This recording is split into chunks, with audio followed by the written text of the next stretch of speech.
கிருஷ்ணகிரி மாவட்டம் சூளகிரி அருகே விவசாயிகளுக்கு மின் பற்றாக்குறை. வனத்துறை தடையை கண்டித்து விவசாயிகள் சங்கம் எச்சரிக்கை. கிருஷ்ணகிரி மாவட்டம் சூளகிரி அருகே உள்ள சுண்டட்டி கிராமத்தில் கடந்த 30 ஆண்டுகளுக்கு முன்பு விவசாயிகளுக்கு ஆழ்துளை கிணறுகள் மூலம் மின் இணைப்புகள் வழங்கப்பட்டன.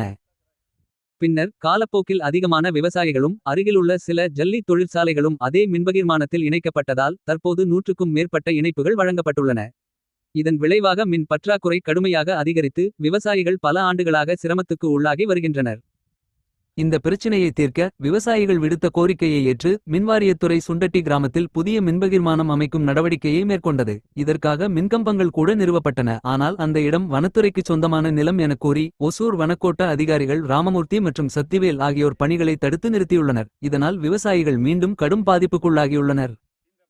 இந்நிலையில் தமிழக விவசாயிகள் சங்கத்தின் மாநில தலைவர் இராமகவுண்டர் நேரில் ஆய்வு மேற்கொண்டு சுண்டட்டி கிராமத்தில் அமைக்கப்பட்டுள்ள இடம் வனத்துறை நிலம் அல்ல, அனாதை நிலம். எனவே வனத்துறை தேவையற்ற முறையில் தடையாக நிற்கக்கூடாது. உடனடியாக தடையில்லா சான்றிதழ் வழங்கி புதிய மின்பகிர்மான பணிகளை தொடர அனுமதி வழங்க வேண்டும். இல்லையெனில் ஒசூர் வன அலுவலகம் முன்பு கவன ஈர்ப்பு ஆர்ப்பாட்டம் நடத்தப்படும் என்று எச்சரித்தார்.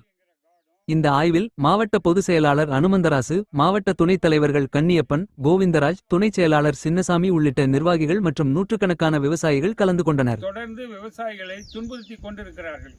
ஆகவே இந்த பகுதியில் உள்ளது அனாதீனம் என்கின்ற நிலம். ஒரு காலத்தில் இந்த நிலம் பட்டாவாக இருந்தது. காலப்போக்கில் அவர்கள் இந்த நிலத்தை விட்டு வெளியேறியதால் இந்த நிலத்துக்கு வருவாய்த்துறை அனாதீனம் என்று பெயர் வைத்துள்ளார்கள். இந்த நிலத்துக்கு சொந்தக்காரர்களாக இங்கு இருக்கின்ற விவசாயிகளும் இருக்கிறார்கள். ஆகவே இந்த நிலத்தை இவர்கள் எங்களுக்கு தான் சொந்தம் என்று சொந்தம் கொண்டாடுவது தவறு. ஆகவே இவர்கள் மீது உரிய நடவடிக்கை எடுக்க வேண்டும். இவர்களை பழிமாறுதல் செய்து விசாரணை நடத்த வேண்டும்.